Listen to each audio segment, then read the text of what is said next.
Olá, seja muito bem-vindo ao canal Macrodados.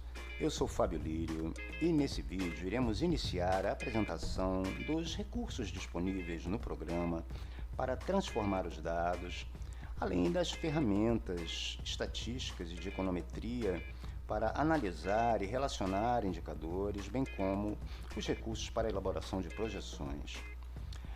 Iniciando então aqui pelo menu de cálculos, eu vou, para exemplificar, selecionar alguns dados, por exemplo aqui a série do dólar comercial, final do mês venda, e também uma série aqui de inflação, o IPCA.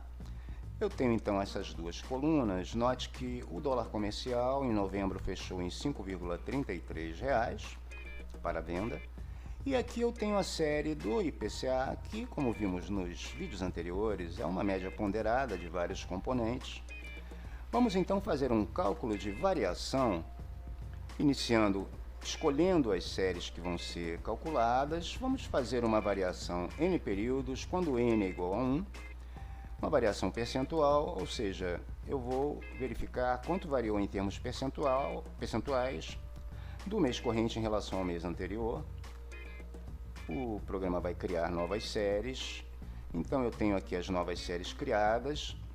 Note que ele coloca um mnemônico no nome para identificar que ela foi transformada. O dólar comercial teve uma queda de 7,63% de outubro para novembro e o IPCA, a inflação oficial, foi de 0,89% em novembro. Prosseguindo aqui no cálculo de variação, eu vou mostrar agora a variação em 12 meses. Para isso nós só precisamos colocar 12 aqui no número de períodos e selecionar as séries que devem ser calculadas. Quando eu dou OK, eu tenho essas duas novas colunas. O que eu posso olhar aqui? Que o dólar ele teve uma variação em 12 meses de 26,22%. E o IPCA em 12 meses variou 4,31%.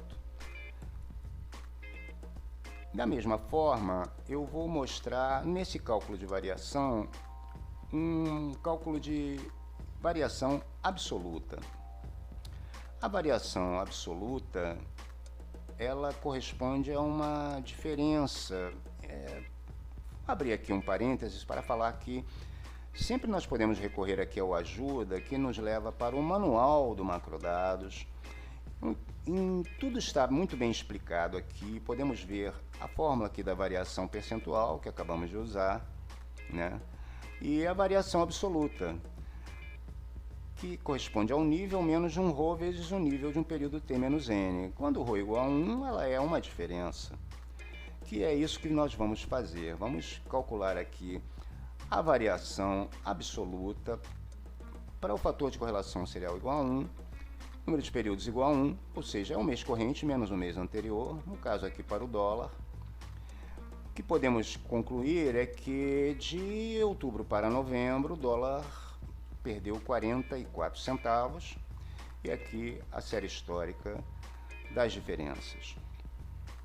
No cálculo de variação, eu também posso especificar a variação em um determinado intervalo. Por exemplo, eu vou calcular uma variação percentual no intervalo para o IPCA e ele me pede uma especificação do intervalo. Eu vou dizer que eu quero aqui desde o ano de 2018, janeiro, até aqui novembro de 2020, quanto foi a variação do IPCA. Então, o programa me mostra aqui que ele variou 11,272% nesse intervalo e me coloca aqui a série histórica correspondente. Essa série histórica ela começa aonde eu especifiquei aqui no mês de fevereiro de 2018. De lá para cá, o IPCA variou 11,27%. Um outro cálculo que tem a ver com essas variações também é o cálculo de acumulado. Para exemplificar, vou acumular a variação do dólar comercial no ano. Já que ela é uma série em percentuais, ela vai ser acumulada por juro composto.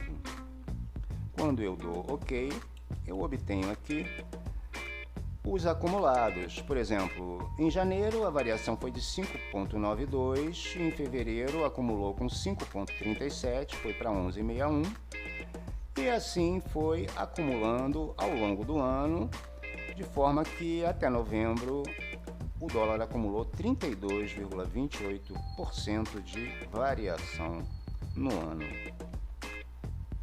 Da mesma forma, você pode obter acumulados por soma. Se eu tiver uma série em nível, por exemplo, uma série em reais ou em dólares, eu posso acumular por soma ou mesmo por produto. O próximo cálculo é o cálculo de taxa composta, que me permite obter qual é a taxa anual equivalente, por exemplo, quando o fator é igual a 12. Então, para 12 meses, eu vou selecionar aqui a série do IPCA, de forma que eu posso concluir que 0,89% de variação corresponde a 11,22% em 12 meses.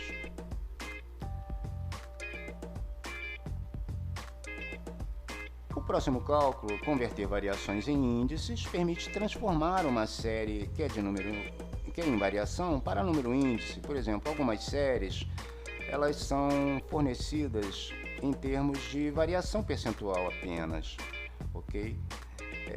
Por exemplo, se eu quiser calcular a variação em 12 meses dessa inflação de aluguel, eu preciso primeiro transformá-la para número índice para depois fazer o cálculo de variação em 12 meses. E é isso que eu vou fazer aqui nessa operação. Eu vou transformar essa série para número índice, vou selecionar a data base, por exemplo, 2010, janeiro, e aí quando eu clico em OK, ela me gera aqui a série do número índice do aluguel, que ela tem essa base que eu escolhi em janeiro de 2010.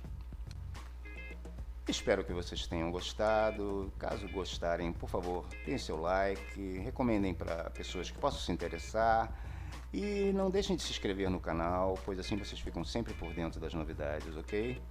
Então, até a próxima!